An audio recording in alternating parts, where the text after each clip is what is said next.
My name is Aaron Mukama.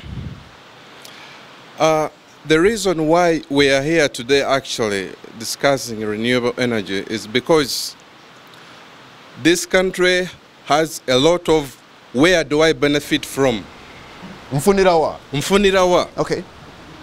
Okay? Where do I benefit from?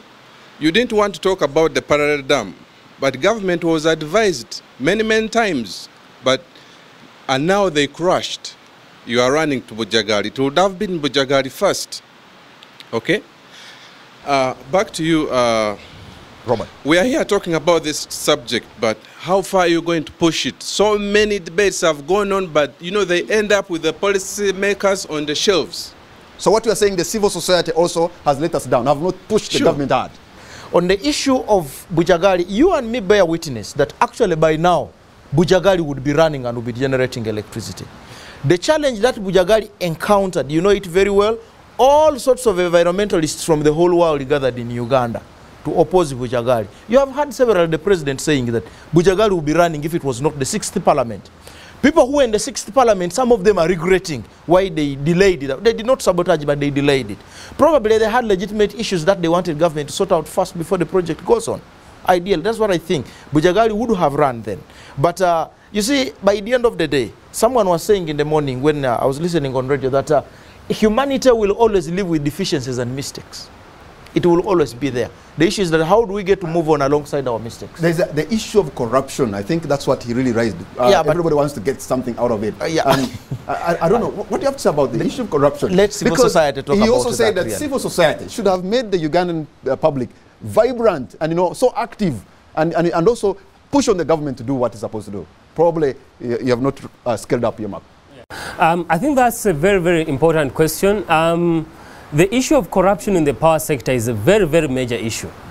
As you have heard that Umeme has been misreporting losses such that it can claim higher subsidies from government. All these are issues which push our energy access agenda further. So to me, I think it's a very central issue, and as CSOs we've been advocating, because there's a limit to what CSOs can do. We have been advocating for greater transparency, for greater accountability in this sector. We have written to the President, we have written to the Speaker of Parliament, and we hope and pray that they will act on these issues. But that's not all. As WWF, we have come up with a strategy, a 5-year strategy, where we have picked one district which is going to be in one of our priority areas in the Albertine Graben, and want to demonstrate in this district how a whole district can be moved to full universal access to energy using various options. And we shall be partnering with private sector like Barefoot, like my friend here, Langalanga, and others, and Yugostov and others, such that we can ensure everybody in this one district has energy at least by 2020. And then use the lessons that we will learn from there to set a national policy agenda of what needs to be done to ensure that there is greater access to this. But one last point, Patrick, is that there is this issue of petroleum. There is a new energy resource that has been found, 2.5 billion barrels of oil that have been found that can produce 200,000 barrels of oil per day.